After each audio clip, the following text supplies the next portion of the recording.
That is a great question, and I think the only place we can go to answer it is if we go to our Bibles, and if we go to the book of Galatians chapter 5. I'm going to read verse 22, 23 and 25. But the fruit of the Spirit is love, joy, peace, long-suffering, kindness, goodness, faithfulness, gentleness, self-control. Against such there is no law. If we live in the Spirit, let us also walk in the Spirit. Now, I know this concept of the fruit of the Spirit can be difficult to understand, and I'm not saying that love is a banana and peace are strawberries. It's not like that.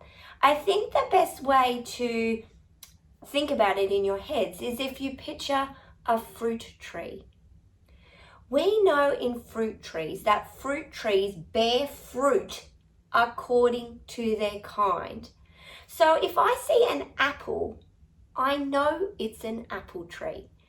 Or if I see a plum, it's on a plum tree. I never see an orange growing on a pear tree, because fruit trees always bear according to their kind. And it is the same with us and our lives. Before I was a Christian and I was living and I was an enemy of God and I had my own sinful heart, the fruit that I produced in my life was not like what I just read. I was not gentle. I did not say kind things sometimes.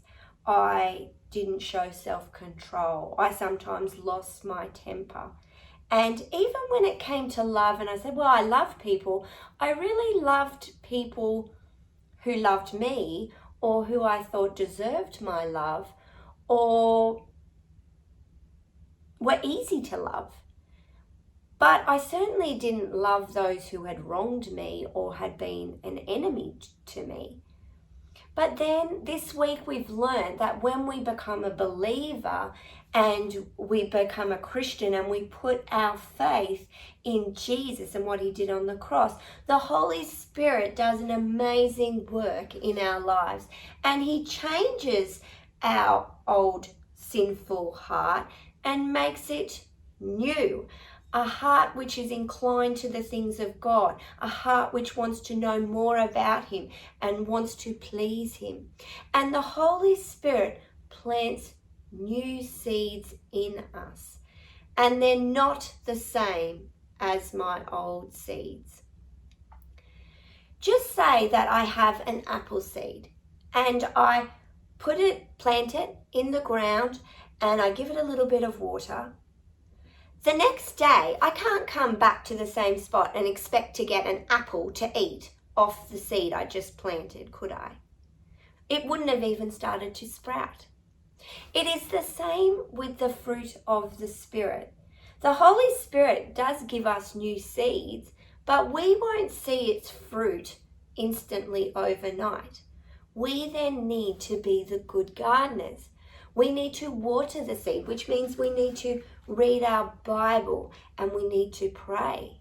We need to be the good gardener and pull out the weeds so that the seed has a chance to grow. And when I say weeds, I mean say no to the sins which we would have usually said yes to, or say no to pull out the distractions which are taking us away from the will of God.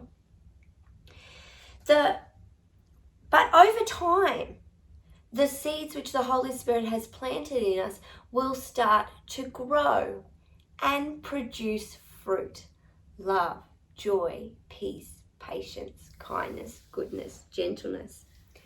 The fruit that we bear in our lives is evidence that we are a believer.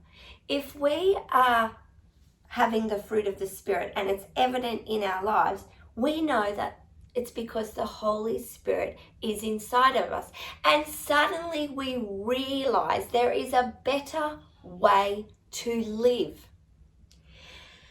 And it's to become more like Jesus, to bear more and more of the fruit of the Spirit.